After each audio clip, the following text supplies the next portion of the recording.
Hey, Pipers. Hope everybody's doing good. Boy, I sat down to make this video, heard the most wonderful sound I've heard in a long time. If I look straight ahead, I can see out our patio door with a metal roof.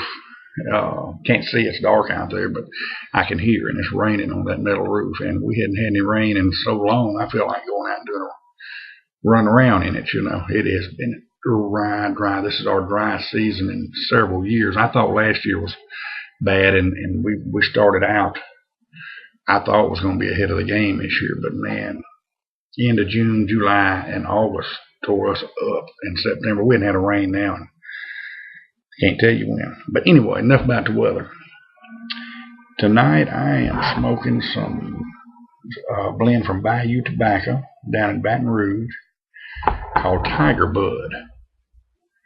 And I don't have a clue as to what this stuff is. Matter of fact, it's been a couple of weeks since I smoked it, so we're going to talk. We'll look into it together here. Well, the rain's easing up. Doggone it. Well, we've got about a 15-minute good shower. It's got a ton of Cavendish in it. I see some Virginias and Burleys, but it is really heavy on the Cavendish.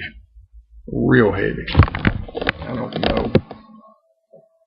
And you can certainly see it. And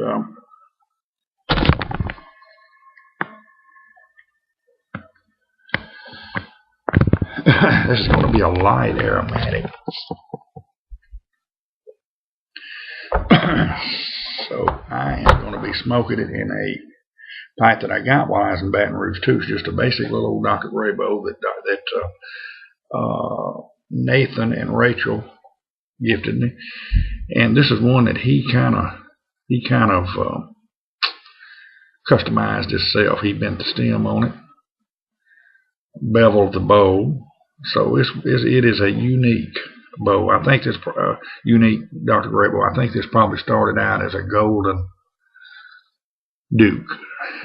So it's a bent golden Duke with a bevel stem, one of a kind, and I'm proud of it. He had taken this thing totally down to its, when I got it, he had sanded it down to its bare briar, and I've done nothing to it, but I've shined it with some Brevia and smoked it several times, and it's darkening on its own. It's giving it a beautiful, for a little Dr. Graybo, look at that grain. I mean, they don't make, this has got to be an old Graybo, because I'm telling you, the quality, they put those little stamps in them to cover up the bad briar, and neither one of those pipes has that, and that's just something unheard of in this day and age in a Dr. Graybo to get a flawless one. And I'm not saying that bad about Graybo, because I've got, this makes 5 or 6 of them I've got, and all of them, of the 6 or 5 of them smoke great, and one of them's livable. So anyway, let's get this fired up.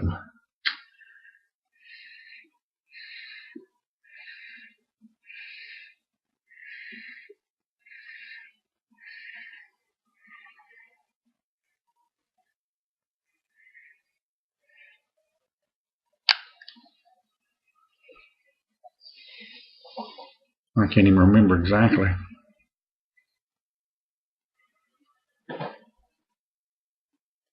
These cats are wrestling.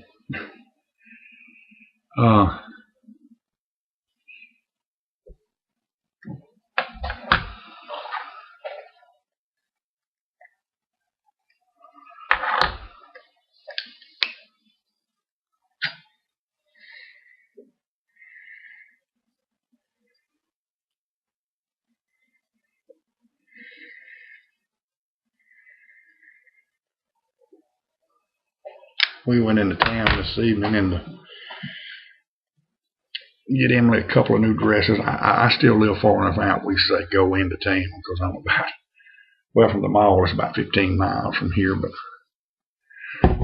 where I live, man, when I was a kid, I live about 3.5 miles from where I grew up, and this was sure enough out in the country when I grew up. But we even have a red light out here now. Of course, we've had a school out here for years, but got a bank and a little pizza place, and couple of stores. We've got a supermarket. Matter of fact, they're going across the street and building a new one. A big one's going to have a bakery and a deli and a bunch of other stuff in it. It's a good size deal. We've got a Dollar General and a Family Dollar that's coming.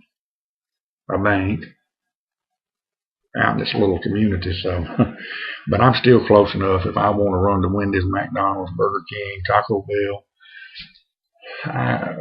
I can be there in 7 minutes from here, so it's not bad. But it used to be.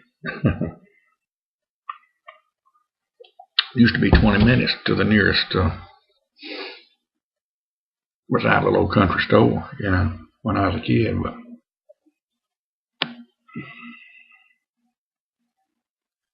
this is a good light aromatic.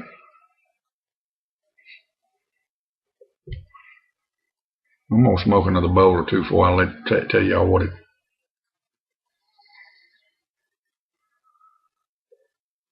You can taste the Cavendish in it, but you can taste the Burleys too. The nuttiness combined with the.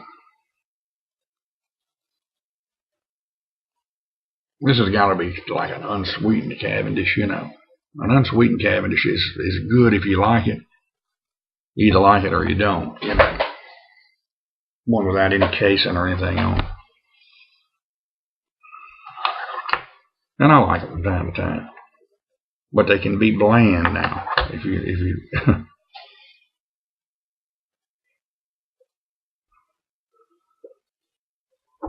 But Tiger Bud.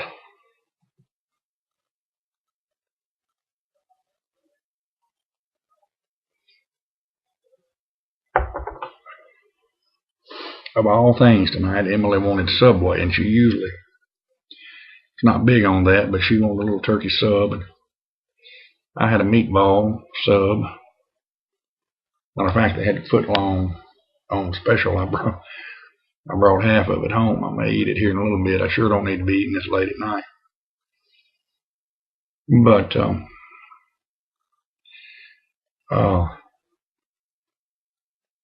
I wish Monroe area had a good sub shop,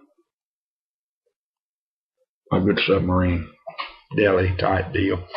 We had one, and it's still here.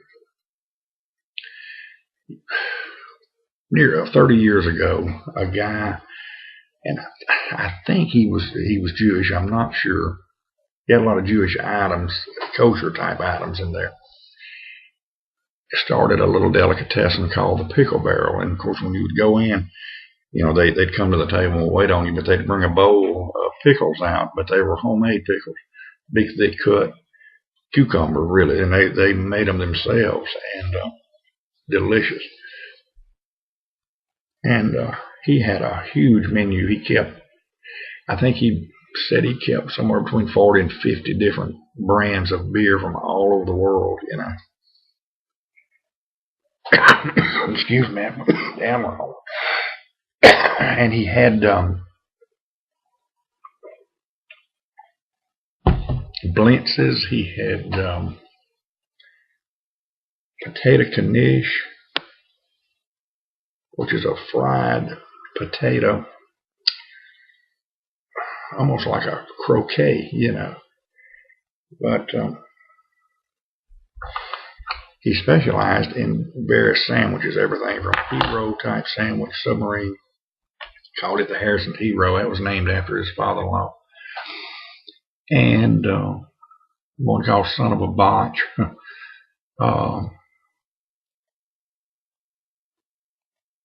Which had a little bit of everything on it, I think. And they all had crazy names, like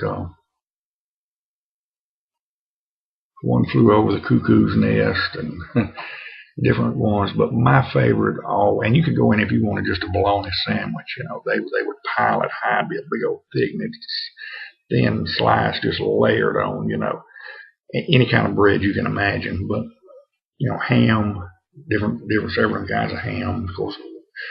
Roast turkey, Cajun turkey, you name it, they had it. And but one of my favorites was one he called the Mouth That Roared, and it was a big, thick Dagwood type sandwich. Had roast beef, some type of had turkey, roast beef, bologna, pastrami, maybe salami, I don't know, ham. I've got them wrote down because I make one here at home, and you could get whatever kind of cheese you wanted on it, which Swiss is usually what I got. But it had a Russian dressing on it, and of course the Russian dressing was what helped make the sandwich. And of course it would be, I mean, it would be super thick. And cats, great sandwich.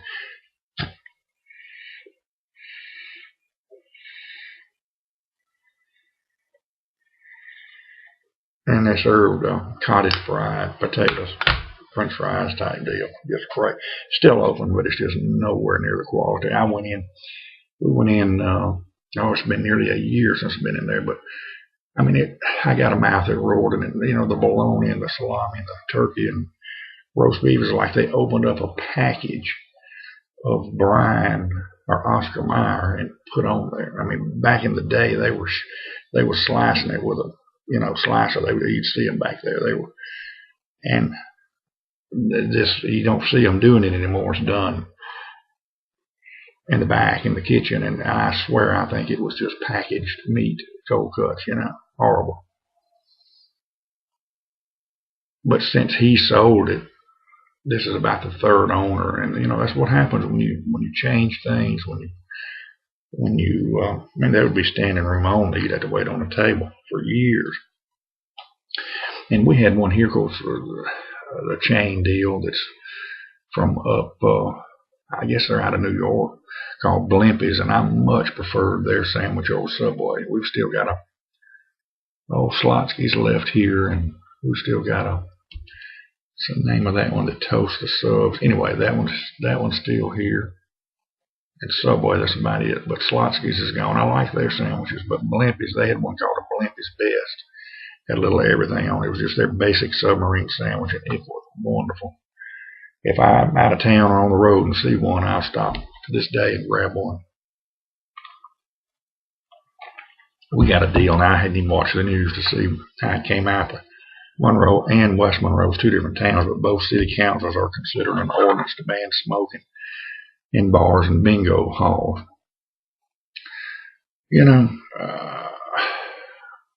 There was most people online was against it, and even some non-smokers were. People are beginning to get tired of the government taking our rights away